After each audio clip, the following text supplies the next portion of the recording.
minus y prime plus y is equal to 2 sine 3x. Okay?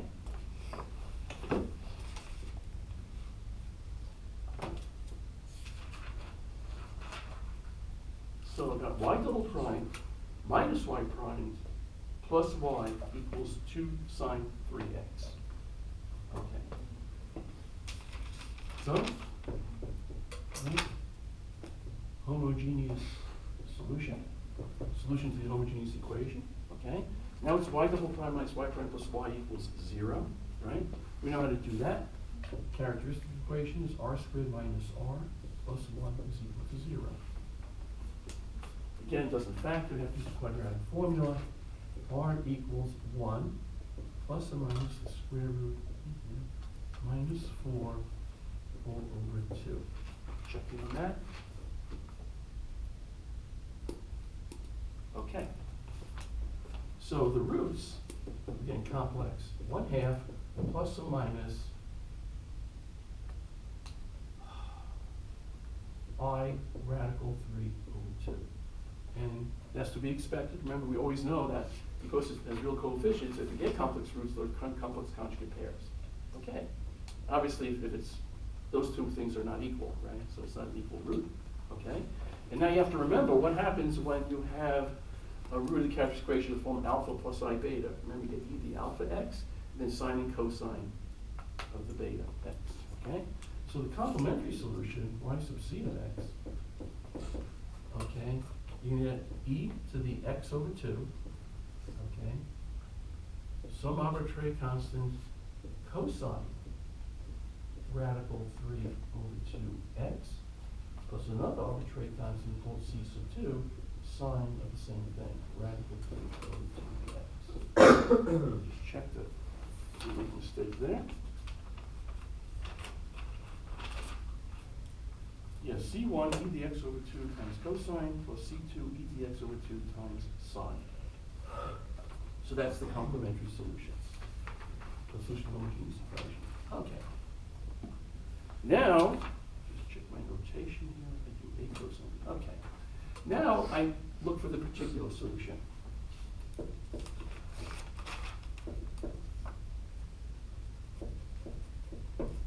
Okay. I look at the right-hand side, and I see 2 sine 3x. I know the family of sine 3x, right? It's going to be basically a cosine and a sine, right? Just go back to the table over here. Sine 3x cos 3x. So therefore, I take the particular solution, y sub p of x, and I write it as some constant a to be determined, cosine of 3x, plus another constant b to determine sine of 3x. Okay. Now, one thing which I'm going to mention now, which is going to come up, shortly, is you have to be very careful. This is basically this number 3 here, the complication. What you're going to do is a habit. Okay. As soon as you write down the particular solution, okay, make sure that none of these guys are solutions of the homogeneous equation. In this case, we're lucky they're not. Right? Here's the homogeneous solution. It's an exponential times a cosine, exponential times a sine. Clearly, those things are not homogeneous solutions. Now, why would that cause a problem? Let's kind of just anticipate. Suppose, for example, that cosine 3x was one of the homogeneous solutions. Then, when I write down 8 cosine 3x for the particular, even though it's the family member, it's going to go away, right? What will happen at the end, you'll see your a disappears. You say, what happened to it? It's because it was part of the homogeneous solution. And we're going to have to basically learn how to take care of that, that case. It's a very simple thing of doctoring up. You just multiply by power of x again, okay? But again, once you get to the habit of, as soon as that's why it takes first solve the homogeneous, okay? Then get your particular solution based upon the family of the right-hand side. Then immediately look at it and say to yourself, or ask yourself the question, are any of those guys, in this case sine x, cos 3x, solutions of the homogeneous? They're not, so you can just leave that alone. Now it's going to work. But I think you can see there's going to be a problem, right? If this was a homogeneous solution, then when you plug it in, it's going to go away because it's a homogeneous solution. And then you're not going to have the particular solution that complete. Okay. So we got yp, okay. Now we just crank out. What's yp prime of x? Okay. minus 3a sine 3x plus 3b cos 3x, right? And then we'll need a yp double prime.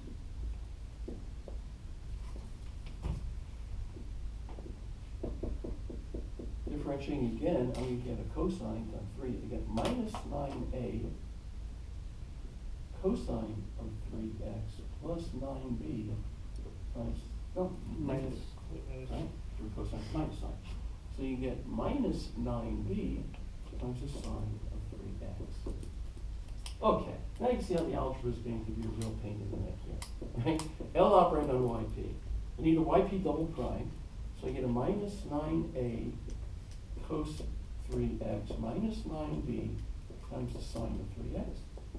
Okay, that's the first term. Minus yp prime, minus yp prime. So it's going to be plus 3a sine 3x minus 3b cos 3x. And then finally, plus the particular, which is plus a cos 3x plus b sine 3x. Okay, since on the right-hand side I've got actually 0 cos 3, 0 sine, it's obvious I want to take this L over yp, simplify in the sense I want to write something times sine x, sine 3x, something cos 3x.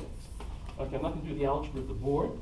Okay, let me just tell you what happens. Okay, L operand on yp, if you collect all the terms together, for the cos 3x you can have the following: minus 8a minus 3b times cosine 3x. That's what you get for cosine 3x. Minus 8a minus 3b. And then for the sine 3x, you'll find that you get a 3a minus 8b sine 3x. Right? That's L on yp. But we know what is the right-hand side? It's 2 sine 3x. Okay?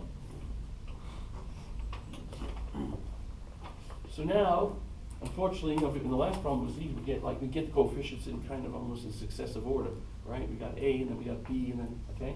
Here you can have simultaneous equations, right? I look at the right-hand side. Remember, this thing has to equal sine 3x, all values of x. We know that sine 3x and cos 3x are linearly independent. So the only way this can happen is if the like coefficients match. Now you say to yourself, there's no cos 3x on the right-hand side. How do I match it? Very easily. You say 8a plus 3b has to equal 0, right? That has to be the case because there's no cos 3x on the right-hand side. And now we equate the coefficients of sine 3x. We find 3a minus 8b is equal to 2. Okay, just matching the coefficients.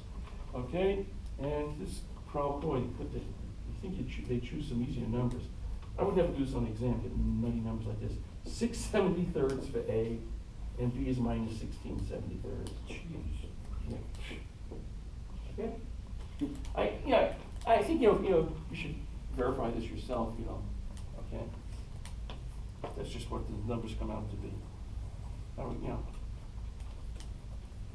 I guess in practice, you'll get things like this or what have you. Okay. So now we have the particular solution, right? Y sub p of x now, okay, is big A cos 3x, so it's 6/73 cosine of 3x, and big B, which is minus 16/73 times the sine of 3x. Okay, and then don't forget the final step is what's the solution to the differential equation? It's just the sum of the complementary solution plus y sub p of x.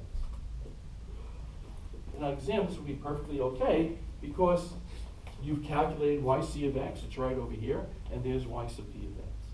Okay? You wouldn't need to. You wouldn't have to, you have to you don't have to plug in for y sub x. But again, if it was an initial value problem, you got to do that because that's the only way you can. I guess you could do it in pieces, right?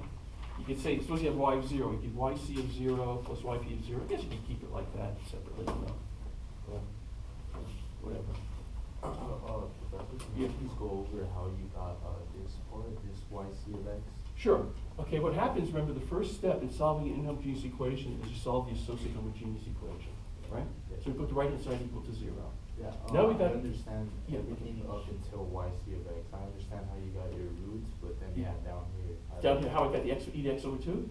Yeah, and then everything else. Oh, okay. What happens is that, this is something you have to keep in your head. Remember, when we did homogeneous equations, we did 3 cases. We did the case of distinct roots, multiple roots, and complex roots.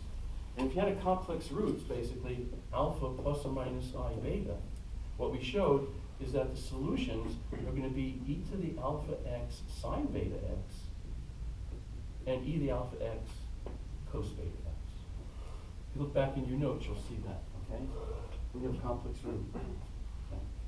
Okay? And all I did was, I guess I factored out the e to the alpha x part on it, okay? Right, you factor, right? The general solution is just a linear combination of this.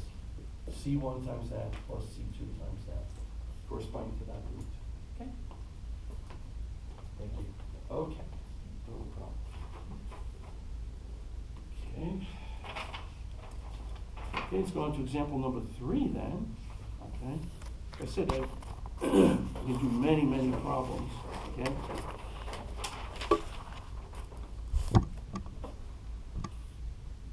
Okay, we still haven't gotten to that sticky part where, you know, we will need to look at number 3 yet. That's probably coming up in the next example. Okay, so this will be example number 3 now.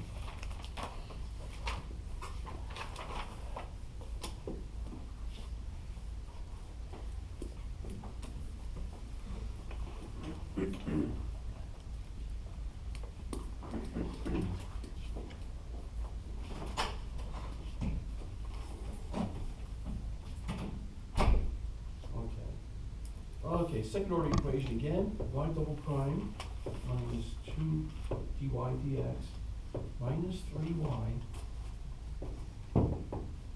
y double prime minus 2y prime minus 3y equals, now the side is made a little complicated, 4x minus 5, and then 6x e to the 2x. Okay? So there's 2 separate families? Yeah, we're going to get to that. Okay. Yeah. Y double prime minus 2y prime minus 3y, 4x minus 5, 6x e to the 2x. Okay. First thing, again, solve the associated homogeneous equation. Right? Well, that would be y double prime minus 2y prime minus 3y equals 0. And that gives us for a characteristic equation r squared minus 2r minus 3 is equal to 0, which both factors into r minus 3, r plus 1 is equal to 0. Okay? And the roots here are, oh, we don't need a quadratic formula for this, 3, and the second root is -1. Right? 3 and -1, distinct roots. We know that e to the minus x and e to the 3x are the fundamental solution set, and they're independent. So we can write down immediately y sub c of x is equal to some arbitrary constant c1 e to the 3x plus another arbitrary constant c2 e to the minus x. Okay, that's the most general solution to the associated homogeneous equation. And again, I emphasize, put something there to remind you that it's not y. Right? You plug this expression into the equation, you're going to get 0. You're not going to get the right-hand side. Okay, that's why notation is very important. Okay. Now, I have to get the particular solution over here. Okay? And you just split it up into parts, as you anticipated. Okay, let's look at the right-hand side. This is the 4x minus 5. What's the family of 4x minus 5? That's easy, right? It's x and 1, right? Because 4x minus 5 is a linear combination, and its derivative is a linear combination of those. Okay.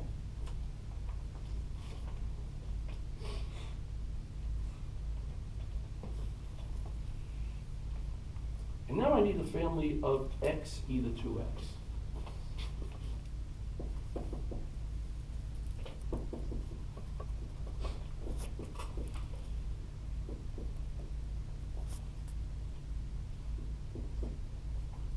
what's that? Okay. Well, the family of x is x and 1, e to 2x is just e to 2x. It's going to be x e to 2x, and just e to 2x. That function holds derivatives of linear combinations of those two.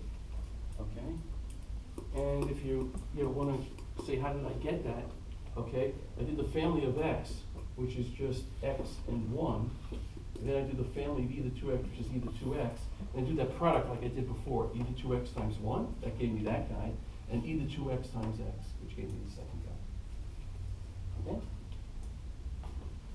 So we got 1, 2, 3, 4 members in total for the family. Okay? So I put for y sub p of x now what? A linear combination of x1, x e to 2x, and e to 2x. So this becomes ax plus b, right? That's a linear combination of x and 1. It's a times x plus b times 1, okay? And then I get a linear combination of these two guys. So a constant to be determined, x e to 2x, plus another constant, e to 2x. C x e to 2x, okay, a plus b. Oh my goodness, okay. And then we got to do yp prime, yp double primed, okay? I mean, I'll just go with some of the steps over here, okay? Yp prime. Now, unfortunately, the problem is I made a mistake in one of these. If I make a mistake in yp prime, everything's going to get screwed up, so it's got to be really careful. Yp prime of x is a, right?